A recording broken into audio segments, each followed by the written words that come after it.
పరం శాంతి బేహద్ పరివారమునకు ఆత్మిక సోదరి సోదరులకు బాపూజీ దశరథ్ భాయ్ పటేల్ తెలుగు ఛానల్కు స్వాగతం. ఈరోజు బేహద్ వైరాగ్య వృత్తియే విశ్వ పరివర్తనకు ఆధారము అని దివ్య సందేశాన్ని ఇస్తూ ఉన్నారు. బేహద్ పరం శాంతి అనే మాట వినటానికి ముందే, అనటానికి ముందే ఆ స్వరూపంలో ఉంటూ ఆ యొక్క శబ్దాలను ఉచ్చరిస్తూ ఉంటే బేహద్ దాదాజీ దగ్గర ఉన్నటువంటి పవరు వస్తూ ఉంటుంది. ఈ యొక్క మాటలు చాలా పవర్ఫుల్. పరం మహాశాంతి, బేహద్ పరం మహాశాంతి అనేవి చాలా పవర్ఫుల్ శబ్దాలు. బేహద్ దాదాజీ దగ్గరికి మనం వెళ్ళి అకారి రూపంలో ఆత్మస్వరూపంలో స్థిరంగా ఉండి ఆయన నుండి ఎనర్జీ తీసుకోవాలి. ఇది అయస్కాంత శక్తిలాగా ఉంటుంది. బాపూజీ దగ్గర నుండి లైట్ తన పిల్లలకి లభిస్తుంది. లైట్ మైట్ అనేది దాదాజీ ద్వారానే తీసుకోవాలి. ఇది మహాశాంతి సంకల్పము. ఇలాంటి త్యాగి తపస్వి ఆత్మలకు, బేహద్దు పిల్లలకి, బేహద్ అపురూపమైన ప్రియాతి ప్రియమైనటువంటి పిల్లలకి బేహద్దు మా యొక్క హృదయపూర్వకమైన ప్రియస్మృతులు మరియు నమస్తే చెప్తూ ఉన్నారు. బేహద్దు వైరాగ్య వృత్తియే విశ్వ పరివర్తనకు ఆధారము. ఏం చెప్తున్నారు బాపూజీ? బేహద్దు వైరాగ్యం ఉంటేనే మీరు స్వపరివర్తన కాగలుగుతారు. స్వపరివర్తనతోటే విశ్వ పరివర్తన అవుతుంది. ఇది సమయం అనుసారంగా బేహద్దు పిల్లలకి వచ్చేటువంటి స్టేజి. బేహద్దు వైరాగ్యము ఉండాలి ఫస్ట్. విశ్వ పరివర్తన ఎలా అవుతుంది అని అందరు అడుగుతుంటారు. విశ్వ పరివర్తనకు ఆధారము బేహద్దు వైరాగ్యము. ఎంతవరకైతే బేహద్దు వైరాగ్యం రాదో అంతవరకు కూడా పరివర్తన మీ లోపల కనపడదు. వైరాగ్యము అంటే హద్దులో వైరాగ్యం ఉండొచ్చు, స్థూలమైనటువంటి వైరాగ్యము ఉండొచ్చు, కానీ ఇది బేహద్దు వైరాగ్యం. ఎందుకని బేహద్దు వైరాగ్యం అంటున్నారు అంటే బేహద్దు విశ్వ పరివర్తన చెయ్యాలి మీరు. అందుకని మీ లోపల మామూలు వైరాగ్యం, సాధారణ వైరాగ్యం, ప్రపంచ వినాశి వైరాగ్యం కాదు, బేహద్దు వైరాగ్యం కావాలి. బేహద్దు వైరాగ్యం వృత్తి అంటేనే, బేహద్దు వైరాగ్యం అంటే బేహద్దులో కూడా మాకు ఏమీ అవసరం లేదు అంటే ఏ స్థానమో ఏ నెంబరో ఎక్కడో అని కాదు, పరివర్తన కావాలి, పరివర్తన చేయుటకు వచ్చాము అనే సంకల్పంతో పురుషార్థం చేస్తూ వైబ్రేషన్ను వ్యాపింపచేయటం. హద్దులో మాటల నుండి వైరాగ్యం సామాన్యంగా సర్వసాధారణంగా సాధువులకి, మహాత్ములకి ఎంతోమందికి వస్తూనే ఉంటుంది. బేహద్దు జ్ఞానంతో బేహద్దు వైరాగ్యం అనేది కేవలం బేహద్దు జ్ఞానం వినే పిల్లలకి, బేహద్దు బాపూజీని తెలుసుకున్న పిల్లలకి మాత్రమే లభిస్తుంది, వస్తుంది. బేహద్దులో కూడా మనం ఎక్కడికి వెళ్తున్నాం, ఎక్కడ మనకు స్థానం లభిస్తుంది, మనకు ఏం పదవి అనే దాని మీద కూడా ఆసక్తి లేకుండా ఏక్ బాప్ దూసరా నా కోయి, ఒక్క పరమాత్మని యొక్క ప్రేమలో లవలీన స్థితిలో ఉండాలి. బాప్ ఎక్కడికి తీసుకుని వెళ్తే అక్కడికి వెళ్తాం, ఎక్కడ కూర్చోబెడితే అక్కడ ఉంటాం, ఏది పెడితే అది తింటాం, ఏది ఇస్తే అది స్వీకరిస్తాం. ఇలాంటి స్థితిలో ఉండాలి. అందుకని ఫలాని నెంబరు ఫలాని చోట అనే ఆలోచన కూడా లేనటువంటి వైరాగ్య వృత్తి కావాలి. దీన్నే బేహద్దు వైరాగ్యం అని అంటారు. ఎవరైతే బేహద్దు ప్రపంచం అని అంటూ ఉన్నారో అది పైన ఉన్నది. ఎంత పైన అనేది ఎవరికీ తెలియదు. ఎక్కడికైతే వెళ్ళాలో అక్కడ సంకల్పం చేయాలి, దాన్ని స్మృతి చేయాలి. అందుకని సదా పైనే ఆలోచన చేస్తూ ఉండండి, ఇంకే ఆలోచన చెయ్యొద్దు. మేము 108లోకి వచ్చేవాళ్ళమా, 9 లక్షల్లోకి వచ్చేవాళ్ళమా, 1008లోకి వచ్చేవాళ్ళమా, 16,000లో ఉండేవాళ్ళమా అనేది కూడా ఆలోచించొద్దు. లేక అష్టరత్నాల్లో ఉండేవాళ్ళమా, ఎందుకు ఈ ఆలోచన? ఇది ఆలోచించాల్సిన అవసరం కూడా ఏమీ లేదు. చూడండి, పిల్లలు ఏదైతే స్కూల్కి వెళ్తూ ఉంటారో చదువుకుంటూ ఉంటారు, పరీక్ష ఇస్తూ ఉంటారు. మేము ఫస్ట్ క్లాసు రావాలి అనుకోను 3rd క్లాస్లోకి వస్తాం, 2nd క్లాస్కి వస్తాము, ఎక్కడికి వస్తాం, ఫెయిల్ అవుతామా అనేది వాళ్ళు ఆలోచించరు. చదువుకుంటూ వెళ్తారు, పరీక్షలు రాస్తూ ఉంటూ ఉంటారు. అదేవిధంగా కొంతమంది ఫెయిల్ అయ్యారనుకోండి, అదే క్లాసులో ఉంటారు, అక్కడ ఫెయిల్ అవ్వచ్చు, కానీ ఇక్కడ ఫెయిల్ అయ్యే ప్రశ్నే లేదు. ఎందుకని? మన దగ్గర ఎవరున్నారు? బేహద్ బాప్ ఉన్నారు. అందరూ పిల్లలు పాస్ అయిపోతారు. ఇక్కడ పాస్ అవ్వటము అంటే జరిగిపోవటం, ముందుకు వెళ్ళటం, బేహద్దులోకి వెళ్ళటం. బేహద్దు పిల్లలు కనుక హద్దులో వాళ్ళైతే ఈ జ్ఞానం విననే వినరు, వాళ్ళకు విన్నా అర్థం కూడా కాదు. బేహద్దు వైరాగ్య వృత్తి అని ఏదైతే మనం చెప్పుకుంటూ ఉన్నామో అది విశ్వ పరివర్తనకు ఆధారము, బేసే అది. వైరాగ్యం లేకుండా జ్ఞానం అర్థం కాదు, ధారణ కూడా చేయలేరు. కొత్త విశ్వ పరివర్తన కోసం కొత్త జ్ఞానం, సర్వ ఆత్మలకు ప్రియమైనటువంటి బాపూజీ కొత్త నవ నిర్మాణంకి ఆధారమూర్తులైన పిల్లలతోటి చెప్తున్న మాటలు ఇవన్నీ. కొత్త విశ్వాన్ని నవ నిర్మాణం చేయుటకు ఆధారమూర్తులైన పిల్లలు బేహద్దు పిల్లలు. ఏమంటున్నారు? కొత్త ప్రపంచాన్ని తీసుకొని వచ్చుటకు నిమిత్తంగా అయినటువంటి ఆత్మలు ఏదైతే బేహద్దు పిల్లలు ఉన్నారో వాళ్ళు ప్రశ్నించుకోవాలి. నేను ఏ స్టేజ్లో ఉన్నా? కొత్త ప్రపంచాన్ని తీసుకొని వచ్చుటకు నిమిత్తం నేను సేవాధారిని. సేవాధారి ఆలోచనల్లో మనం ఉండాలి. ఇంకేమీ ఆలోచించద్దు. ఎక్కడ వరకు వెళ్ళాలి, ఎంతవరకు వెళ్ళాలి, పూర్తిగా చింతన అనేది చేయాల్సిన అవసరం ఏమీ లేదు. బాపూజీ చేయబట్టుకొని వెళ్తూ ఉంటే బాపూజీ ఎక్కడికి వెళ్తాడో అక్కడికి వెళ్తాం మనం కూడా.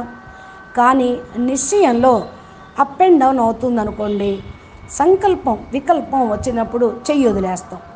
అంటే మనకు ప్రారంధం ఎంతవరకు ఉంటుందో, ఎక్కడికి వరకు వెళ్ళాలో అక్కడ వెళ్ళేటప్పుడు వదిలేస్తామేమో, అక్కడే అయిపోతారేమో అన్న సంకల్పం, అనుమానం రావటంతో అక్కడే ఉండిపోతారు. మనం బాపూజీతోటి వెళ్ళాలి. ఎక్కడ ఉంచితే అక్కడ మనకు మంచిదే. ఎందుకంటే ఈ ప్రపంచం నుంచి అయితే విముక్తి అయితే లభిస్తుంది కదా, ఎక్కడికి పోతేనేమైంది అనుకుంటూ ఉంటారు. ఈ ప్రపంచంలో ఇరుక్కుపోయాం. నరక ప్రపంచం, ఈ దుఃఖ ప్రపంచం, రోగాల ప్రపంచం చూసి అలసిపోయాం. పరేషాన్ల ప్రపంచం, దీని నుండి పైకి వెళ్ళిపోతే చాలు. ఎక్కడికి వెళ్తే బాపూజీతో పాటు ఉంటాం కదా, బేహద్ పరివారంలో ఉంటాం కదా అనే ఆలోచన సంతోషదాయకంగా ఉంటుంది. నవ విశ్వాన్ని విశ్వ పరివర్తక ఆత్మలు బేహద్దు పిల్లలు తయారు చేసేవాళ్ళు మీరే, ఆధారమూర్తి పిల్లలు. కొత్త ప్రపంచాన్ని తీసుకొచ్చుటకు నిమిత్తమైనటువంటి వాళ్ళు. కొత్త ప్రపంచం ఎప్పుడు వస్తుంది మరి అని అడిగితే బాగుండదు కదా. మీరెప్పుడు చేస్తే అప్పుడు వస్తుంది, మీరే నిమిత్తం. మీరెప్పుడు వెళ్ళాలనుకుంటే అప్పుడు దాన్ని తయారు చేసుకోండి. ఇప్పుడు బేహద్దు పిల్లల్ని అడుగుతూ ఉన్నారు బాపూజీ కూడా, దాదాజీ కూడా, కొత్త ప్రపంచం ఎప్పుడు వస్తుంది అని. అందరూ ఎదురు చూస్తూ ఉన్నారు. అందరి లోపల ఇదే సంకల్పం ఉంది, తిథి తారీఖు తెలియాలి అని ఆలోచన చేస్తూ ఉన్నారు. తిథి తారీఖు తెలిసిపోయిందనుకోండి, ఈ తిథి తారీఖు గురించే చింతన చేస్తూ ఉంటారు. పుణ్యం లేదు, పురుషార్థం లేదు. అందుకని బాపూజీ టైం డేట్ ఇక చెప్పను అనేసారు కదా. తిథి తారీఖు తెలిసిపోతే మరి స్థితి ఏ విధంగా ఉంటుంది? త్రికాలదర్శి కదా మీరే తెలుసుకోండి. మీకు మూడు కాలాల జ్ఞానం తెలుసు కదా, భవిష్యత్తు కూడా మీకు తెలుసు. మీరే చెప్పండి, కొత్త ప్రపంచం ఎప్పుడు వస్తుంది, ఏ తేదీ తారీఖున రాణిస్తారు, ఎప్పుడు తయారు చేస్తారు, మీరే కదా నిమిత్తం అని అందరూ మిమ్మల్ని అడుగుతారు. కాబట్టి వర్తమాన సమయంలో తెలుసుకున్నారు. భవిష్యత్తును తెలుసుకోవటానికి వర్తమానం ఆధారం అవుతుంది. కాబట్టి వర్తమాన సమయం గడిచిపోతూనే ఉంది. భవిష్యత్తు నిర్ణయించే వాళ్ళు మీరే. ఈ వర్తమాన సమయంలో మన యొక్క స్థితిని బట్టి గతి అనేది ఉంటుంది, అంటే మన ప్రయాణం ఉంటుంది. ఆ స్థితి అందరూ చెప్పగలుగుతూ ఉన్నారా? మరి 3 కాలాలని తెలుసుకున్న వాళ్ళు, భవిష్యత్తును కూడా తెలుసుకునే వాళ్ళు ఇలా ఉంటారా? ఏ విధంగా వర్తమానాన్ని తెలుసుకోవటము భవిష్యత్తును తెలుసుకోవటానికి ఆధారము అని అంటూ ఉన్నారు. ఈ వర్తమానంలో మీరు చేసినటువంటి కర్మలు మీ భవిష్యత్తుకు నిర్మాణం అవుతూ ఉంటుంది. కొత్త ప్రపంచంలోకి వెళ్ళాలి అంటే కొత్తగా తయారు కావాలి. మీరు కొత్త ప్రపంచంలోకి వచ్చేవాళ్ళు ఎవరు? బేహద్దు బ్రాహ్మణులు. కొత్త ప్రపంచంలోకి వచ్చేవాళ్ళు కొత్తగా అన్నీ కూడా స్వపరివర్తనతో విశ్వ పరివర్తన అవుతారు. బేహద్దు త్యాగి, తపస్విగా, వైరాగిగా ఉంటారు. వర్తమాన స్థితి వీళ్ళది ఇలా ఉంటే భవిష్యత్తు తిథి తారీఖు ఆటోమేటిక్గా మీకు తెలిసిపోతుంది, రుజువైపోతుంది అంటున్నారు మా. ఎప్పుడైతే కొత్త ప్రపంచం అని అంటూ ఉన్నారో, కొత్త ప్రపంచానికి ఆధారమూర్తులు మేమే, ఉద్ధారమూర్తులం మేము అంటే అన్నిట్లో కూడా నవీనతను తీసుకురండి. సంస్కార బుద్ధి, మనసు బుద్ధి సంస్కారంలోనూ, సమయము సంకల్పంలో కూడా అన్నిట్లో కూడా నవీనతను తీసుకురండి. అప్పుడే కొత్త ప్రపంచంలోకి వెళ్ళే పిల్లలుగా మీరు రుజువు అవుతారు. బేహద్దు పిల్లలుగా ఇంకా రుజువు అవుతారు. మీ దగ్గర 100% పూర్తి జ్ఞానం ఉంది. దీని యొక్క ఆధారంతో మీరు ఫిక్స్ అయ్యండి. బేహద్దు దాదాజీ పైన నిశ్చయం ఉంది. కొత్త ప్రపంచం యొక్క అనుభూతి పొందండి. మీరు ఇంకేమవుతుంది ఇంతకంటే? మీరు త్రికాలదర్శి ఆత్మలు, ఈ అనుభూతి పొందండి. ఆ స్టేజ్లోనే మీరు ఆత్మస్వరూపం యొక్క అనుభూతి పొందగలుగుతారు. మరియు ఫరిస్తా స్వరూపం కూడా అనుభూతి అవుతూ ఉంటుంది. మరి తెలియదు అనేది ఏమీ లేదు. ఇక్కడ రాయబడి ఉంది కదా, తిథి తారీఖు ఆటోమేటిక్గా రుజువు అవుతుంది. ఎవరికి? ఆత్మస్వరూపంలో ఉంటూ ఫరిస్తా స్థితిని అనుభవం చేసుకుంటూ త్రికాలదర్శిగా ఉన్నటువంటి పిల్లలకి. మరి ఎప్పుడు కొత్త ప్రపంచం అని అంటూ ఉంటారు కదా, కొత్త ప్రపంచానికి అధికారి ఆత్మలు, కొత్తదనాన్ని తీసుకొచ్చేవాళ్ళు. పాత సంస్కారాలు, సంకల్పాలు, మాటలు, యాక్టివిటీ మొత్తం కూడా మారిపోవాలి. ఏ విధంగా? ఇప్పుడు కూడా 1-2 పాత నడవడికను చూస్తూ ఉన్నారే అనుకోండి, వీడిది ఇంకా పాత పద్ధతులే, పాత నడవడికలే, ఏమీ మారలా అన్నారనుకోండి, అప్పుడు ఏమవుతుంది? కొత్త ప్రపంచానికి నవనిర్మాతలుగా మీరు అనబడతారా? ఇప్పటి వరకు పాత అలవాట్లే, పాత స్వభావాలే, మారలేదు అనుకుంటే అప్పుడు అంటారనమాట, 5000 సంవత్సరాల యొక్క వరల్డ్ డ్రామా ఇలాగే నడుస్తుంది అనేసి వస్తుంటారేమో. అయితే ఇది అలా కాదు కదా. మరి ఎంతగైతే ఈ విషయాలు పాతయి సమాప్తం చేసుకుంటూ ఉంటారో, కొత్త స్వభావ సంస్కారాలను ధారణ చేస్తూ ఉంటారు, ఆటోమేటిక్గా ముందుకు వెళ్ళగలుగుతారు. సంకల్పాలు కూడా పాతవే స్వభావ సంస్కారాలకు వశమైపోతే మెజారిటీ ముఖ్య ఆత్మల్లో ఇక నవీనత అనేది ఎప్పుడు కనిపిస్తుంది? ఎప్పుడైతే మరి కొత్త ప్రపంచం వస్తుంది, తిథి తారీఖు స్పష్టమవుతుంది అని అంటే దానికి నిమిత్తులు మీరే. ఈ ముఖ్యమైనటువంటి ఎవరైతే స్పెషల్ బేహద్ ఆత్మలు ఉన్నారో నవీనతను తీసుకురండి. నవీనత మరియు పరివర్తన అనేది అనుభవం చేసుకోండి.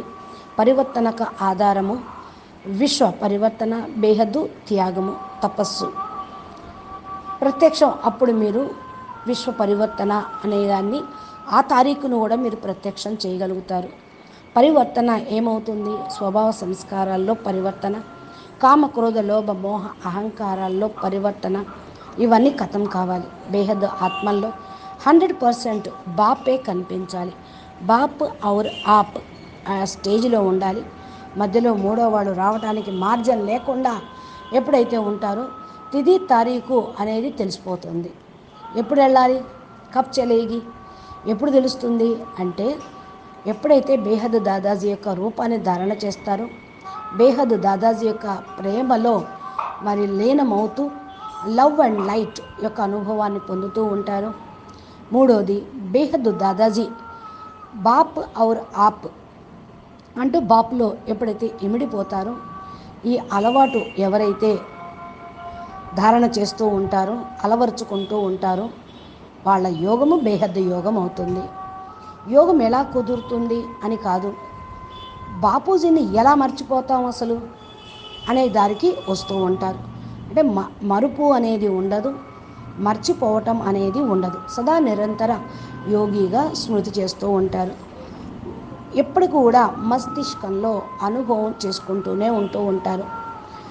మనతో పాటు బేహద్ దాదాజీ ఉన్నాడు, బాపు ఉన్నారు అని సదా రోజంతా ఇదే ఆలోచన చేస్తూ ఉంటే, కొత్త ప్రపంచం గురించి చింతన చేస్తూ ఉంటే అదే మీ కళ్ళ ముందు కనపడుతూ ఉంటుంది, మీ స్వప్నంలో కూడా కనపడుతూ ఉంటుంది.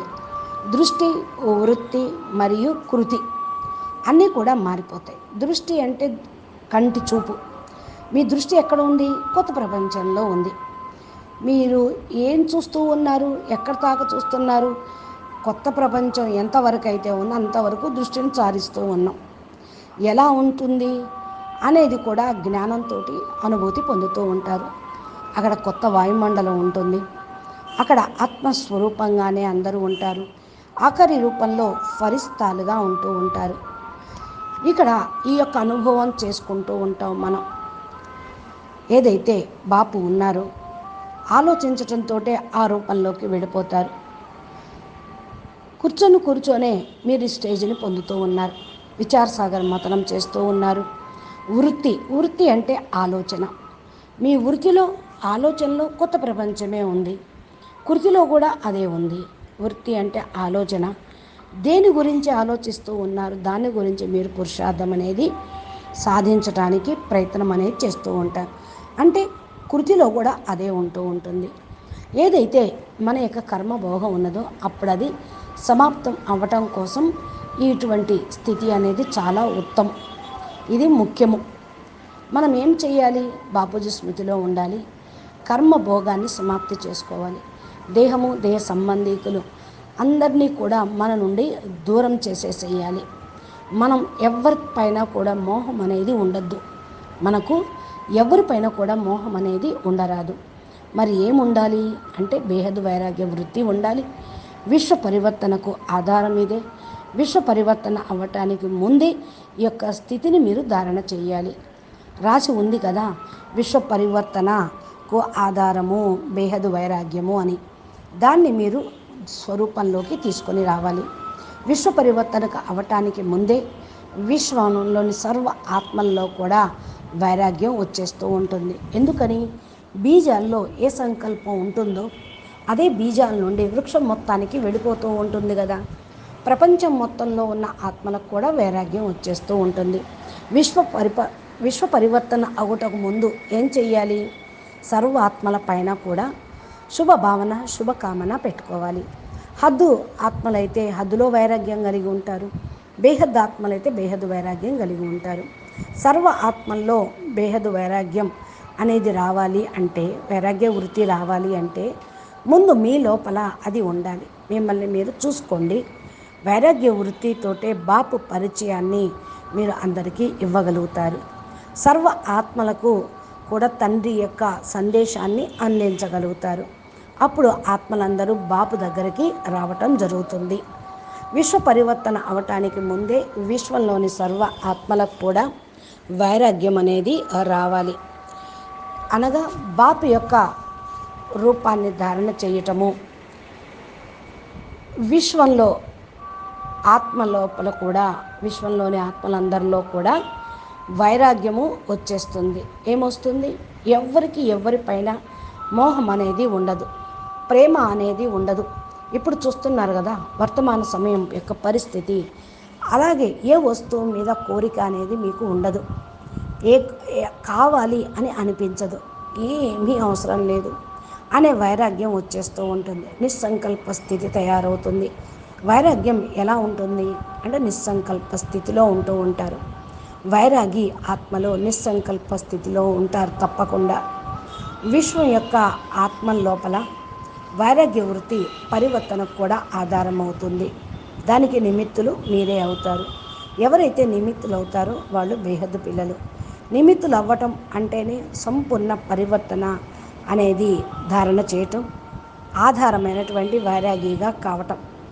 ఇదంతా మంచి మహావాక్యమో చూడండి అంటున్నారు మా. సంపూర్ణ పరివర్తనకు ఆధారం బేహదు వైరాగ్యం. సంఘటనలో బేహదు వైరాగ్య వృత్తిని తీసుకురావటానికి పురుషార్థం చేయండి. ఒకరికొకరు సాతిగా సహయోగిగా కండి. వైరాగ్య వృత్తిని ఇమర్జ్ చేసుకోండి. పాత సంస్కార స్వభావాలను త్వరగా తేలిగ్గా వైరాగ్య వృత్తిని తోటి సమాప్తం చేసుకోండి. పాతయ్యన్ని అప్పుడు వైరాగ్య వృత్తితో అన్నీ మర్జ్ అయిపోతూ ఉంటాయి. అందరూ ఆలోచిస్తూ ఉంటారు ఏమవుతుంది, పాతయన్నీ కూడా సమాప్తి, మేము పాతయన్నీ మర్చిపోయాం అంటే కొత్త దానిలోకి వెళ్తున్నాం, కొత్త ప్రపంచంలోకి వెళ్తున్నాం, కూడా పాతవి మర్చిపోతున్నాం, అన్నిటిని మర్చిపోండి అంటూ ఉన్నారు. పాతది మర్చిపోతేనే, చూడండి, పాత నీరు పోతేనే కొత్త నీరు వస్తూ ఉంటుంది అని అంటారు. మానవులు హద్దులో వైరాగ్యంలో ఉన్నా వాళ్ళు బేహద్దు ప్రపంచంలోకి ఏమీ రాలేరు. ముక్తి పొందటానికి కూడా వైరాగ్యం కావాల్సిందే. వాళ్ళ ఇష్టపూర్వకంగా అన్నిటి నుంచి డిటాచ్ అయితేనే ఆత్మకు మోక్షం అనేది లభిస్తుంది. పాత ఆకర్షణలు, స్వభావ సంస్కారాలు ఆది నుండి ఉన్నాయి అనుకుంటారు, కానీ ఇవన్నీ మధ్యలో వచ్చినాయి. ఆది సతో ప్రధానమైన సంస్కారాలు ఇప్పుడు తమో ప్రధానంగా అయిపోయినాయి. ఇవన్నీ సమాప్తం అవ్వటంతోనే వైరాగ్య వృత్తి వస్తుంది. అదే ఆధారం అవుతుంది. ఇది మీరు జడ్జి చేసుకుంటూ ఉండండి. ఇప్పుడు మీ బుద్ధి అనే భూమిని తయారు చేసుకోండి. తర్వాత స్థూలంగా భూమి అనేది తయారవుతుంది. బేహద్దు వైరాగి ఆత్మల యొక్క సంఘటనను తయారు చేయండి. బేహద్దు వైరాగ్యుల యొక్క సంఘటన ఉంటే తప్పకుండా వాతావరణం వైబ్రేషన్స్ అలాగే ఉంటూ ఉంటుంది. ఒక యోగి దగ్గర ఎంతటి వైబ్రేషన్, యోగి తపస్సు చేసిన దగ్గర వైబ్రేషను, యోగులందరూ కూర్చొని చేసిన దగ్గర వైబ్రేషన్ ఉన్నట్టు సంఘటనలో కూడా అలా ఉంటుంది. రాత్రి 10 నుండి 11 గంటల వరకు ఏదైతే మరి లైవ్ ప్రోగ్రాంలో, జ్ఞాన యోగాల ప్రోగ్రాంలో పాల్గొంటూ ఉన్నారో ఇదంతా కూడా మరి బేహద్దు వైరాగిగా ఉండటమే. అంటే ఆ సమయాన్ని మీరు ప్రపంచాన్ని మర్చిపోయి కేటాయిస్తూ ఉన్నారు. ఇలాగా బుద్ధి అనే భూమిని తయారు చేస్తూ ఉన్నారు. ధరణి అంటేనే భూమి, బుద్ధి అనే భూమిని దాంట్లో బేహద్దు కొత్త ప్రపంచం కోసం, పరివర్తన కోసం, విశ్వ కళ్యాణం కోసం బీజాలు నాటుతూ ఉన్నారు. ఇది సంఘటితంగా ఎప్పుడైతే సక్సెస్ అవుతూ ఉందో వాయుమండలం ద్వారా ఆత్మలందరికీ వైబ్రేషన్స్ వెళ్ళిపోతూ ఉంటాయి. ఆ యొక్క సంస్కారాలు కూడా ఇమర్జ్ అవుతూ ఉంటాయి. మీరందరూ కూడా విశ్వ సేవాదారులు, సంఘటన శక్తి కలిగిన వాళ్ళు. బేహద్దు వైరాగ్య వృత్తి యొక్క సంఘటన ఎంత దృఢంగా ఉంటుందో అంతగా అన్ని ఆత్మలకు కూడా వైబ్రేషన్స్ అనేవి వస్తూ ఉంటాయి. ఒకవైపు బేహద్దు వైరాగ్యము, రెండో వైపు బాప్ సమానమైనటువంటి స్మృతి, బాప్ యొక్క ప్రేమలో లవలీనమయ్యేటువంటి స్టేజీ. అప్పుడే బేహద్దు వైరాగ్యం కూడా వస్తుంది. ఒక సెకండ్లో, ఒక సంకల్పంలోనే పూర్తిగా పరివర్తన అనేది వస్తుంది. లవ్లీన స్థితిలోకి ఉంటే మీరు కిందకు దిగజారలేరు. లవ్లీగా బాపు యొక్క ప్రేమలో నిమగ్నమైనటువంటి పిల్లల యొక్క సంఘటన, బేహద్దు పిల్లల యొక్క సంఘటన, దీన్నే అంటారు లవ్లీ సంఘటన అని. ఈ రోజు నుంచి దీనికి కొత్త పేరు పెట్టండి. ఏది, రాత్రి 10 నుంచి 11 గంటల వరకు ఏదైతే సంఘటితంగా కూర్చొని యోగము, జ్ఞానము వింటూ చేస్తూ ఉన్నారో దాన్ని లవ్లీ పిల్లల యొక్క సంఘటన అని పెట్టండి. బేహద్దు పిల్లల యొక్క సంఘటన కాదు. బేహద్దు పిల్లలు సంఘటితంగా లవ్లీ సంఘటనగా ఉంటే లవ్ అండ్ లైట్ స్వరూపంలోకి మారిపోతారు.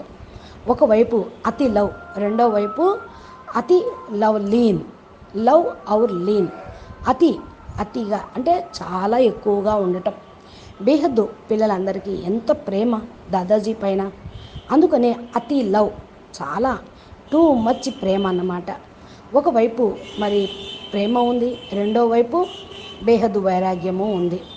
రెండు సంఘటితం అయితే, రెండు సాత్ తోడు పక్కపక్కనే కనిపిస్తూ ఉంటే తప్పకుండా తిది తారీఖు విశ్వ మహాపరివర్తన రోజు కనిపిస్తూ ఉంటుంది. కాబట్టి ఈ సంఘటన తారీఖును ప్రత్యక్షం చేసేవాళ్ళు, తిథిని చెప్పేటువంటి వాళ్ళు కదా. అందుకని సంఘటన శక్తిని పెంచండి అంటున్నారు మా అచ్చా. పరం శాంతి. మంచి మహావాక్యం బాపు మనకు చెప్పించారు. కాబట్టి ఇదే ధ్యాసలో, ఇదే ధునిలో, ఇదే సంలగ్నతలో, ఇదే దీక్షలో పూర్తిగా ఉంటారు అని ఆశిస్తూ ఉన్నాము. బేహద్దుకే బేహద్ పరం పరం పరం మహాశాంతి హై, మహాశాంతి హై, మహాశాంతి హై. నమస్తే, ధన్యవాదాలు. మరి బాపూజీ దశరథభాయ్ పటేల్ తెలుగు ఛానల్ని సబ్స్క్రైబ్ చేసి గంట సింబల్ని ప్రెస్ చేస్తే బాపూజీ పెట్టేటువంటి రోజు తెలుగు వీడియోలు మీ యొక్క మొబైల్కి నోటిఫికేషన్ రూపంలో మీరు పొందవచ్చు. మీకు ఇంకా ప్లేలిస్ట్లో చాలా అద్భుతమైన జ్ఞానము, మా దివ్య సందేశాలు, అనంతువై మోటివేషన్, ఇన్స్పిరేషన్ వీడియోలు కూడా ఉన్నవి.